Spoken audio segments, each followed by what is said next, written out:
Ada orang-orang yang mengarungi laut dengan kapal-kapal yang melakukan perdagangan di lautan luas.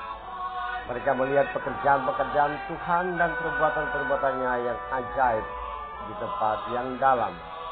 Dia berfirman, maka dibangkitkannya angin badai yang meninggikan gelombang-gelombangnya. Mereka naik sampai ke langit dan turun ke samudera raya. Jiwa mereka hancur karena celaka. Mereka pusing dan terhuyung-huyung seperti orang mabuk dan kehilangan akal. Mereka berseru-serulah mereka kepada Tuhan, maka dalam kesesakan mereka dikeluarkannya mereka dari kecemasan mereka. Dibuatnya badai itu diam sehingga gelombang-gelombangnya tenang. Mereka bersuka cita sebab semuanya reda dan dituntutnya mereka ke pelabuhan kesukaan mereka. Dialah mereka bersyukur kepada Tuhan karena kasih setianya, karena perbuatan-perbuatannya yang ajaib terhadap anak-anak manusia. Dialah mereka meninggikan dia dalam jemaat umat itu dan memuji-muji dia dalam majelis para tua-tua. Saudara sekalian, saya seringkali menyebut Mazmur ini sebagai Mazmur seorang pelaut atau Mazmur para pelaut.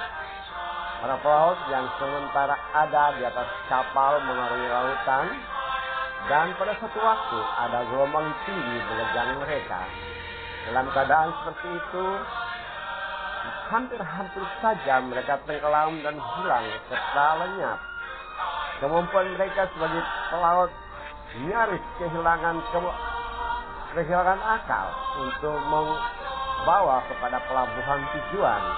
Badai meninggi, namun ketika dalam keadaan yang putus asa, mereka berseru kepada Tuhan, dan Tuhan membebaskan mereka dari malapetaka. Mereka tetap sampai kepada pelabuhan tujuan, dan saja karena keterampilan mereka berlayar, tapi Tuhan juga menuntun dan menolong mereka. Saudara, bukankah perjalanan hidup dan kehidupan kita seperti juga sebagai perjalanan di tengah lautan?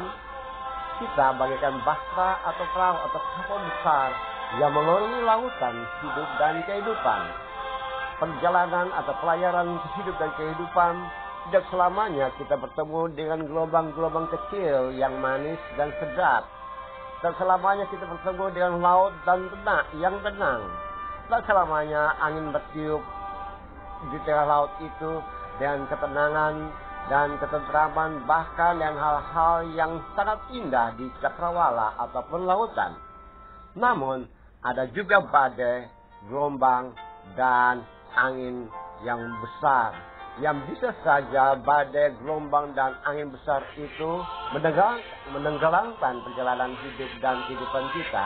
Bisa saja menjadikan perjalanan pelayaran hidup dan kehidupan itu tenggelam atau nyaris hancur, kehilangan arah, dan tidak terlihat sama sekali. Tapi dalam kondisi seperti itulah ada Tuhan. Kita bisa berseru kepada Tuhan.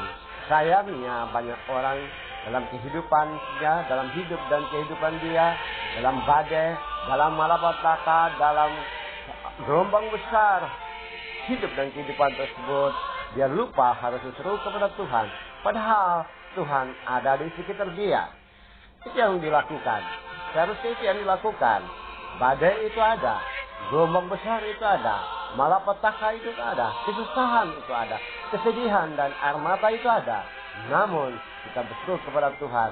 Tuhan menuntun, Tuhan menolong, Tuhan membawa kita kepada pelabuhan tujuan. Kita perjalanan hidup kita bisa mengalami hal-hal yang luar biasa yang kita tidak terbayangkan. Tapi ketika kita berseru kepada Tuhan, Dia menuntun kita dan menolong kita. Mazmur mengatakan, maka berserulah mereka kepada Tuhan dalam kesesakan mereka, dan keluarkannya mereka dari kecemasan. Dibuatnya badai itu diam, sehingga gelombang-gelombangnya tenang.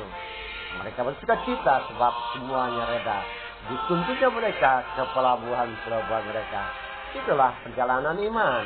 Ada satu keyakinan, badai bisa diam, gelombang bisa reda, angin yang bertiup keras itu bisa tenang, karena berseru-seru kepada Tuhan. Saat ini, ketika kita hadapi segala sesuatu itu, ketika perjalanan hidup dan kehidupan kita seakan-akan mau tenggelam, atau seakan-akan sudah kehilangan akal, kemampuan kita untuk menuju arah yang lebih baik hampir-hampir sudah tidak ada. Saatnya kita berseru kepada Tuhan. Tuhan menolong, Tuhan memimpin, Tuhan menuntun kita pada tujuan akhir yang penuh dengan sukacita. Tuhan memberkati. Amin.